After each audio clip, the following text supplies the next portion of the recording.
Assalomu alaykum, hurmatli obunachilarimiz. Navbatdagi zakazimizdan bitti. 4 kilo ikkinchi uстановkamiz. Shunda 7 metr kuxni ishlab berganmiz.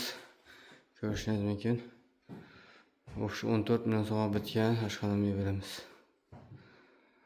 Oksiyotda ishlayapmiz. Fartuqlarni ham o'zimizdan qo'yib berganmiz. Yana stollar ham MDF yog'och stol, rossiyskiy tandem mexanizm. Ishlarini shunday o'zlab qo'yib berganmiz. Yan tarafdan rumkalar terib qo'yish uchun shunday polga qilganmiz. Moykalarni o'rnatib berganmiz. Musor idishlari. Led lampochkalarni ham qo'yib o'rnatib berganmiz. Gaz plita vechishalarini o'rnatganmiz.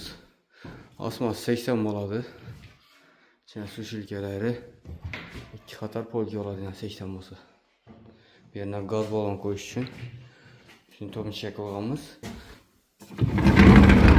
Rolikletib kichkina o'tgan. Bundan gaz balon qo'yiladi, keyin shuni itarib qo'yilaveradi. Ko'tarib olib qo'yib beramiz. O'ng'ayli bo'ladi-da. Cho'tka olib chiqqanmiz. Bu yerda xolodilnikni o'rnatganmiz. Bu yerda mikrofonga pechka uchun joy qoldirganmiz. Bu yerda katta tomcha qilganmiz.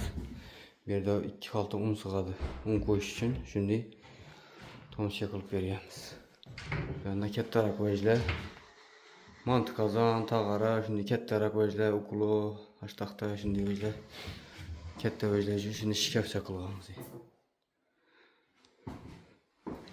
Bu yerda polkacha qilib berganmiz. Tuz, unday vajlar, mayda-chuyda vajlar qo'yish uchun.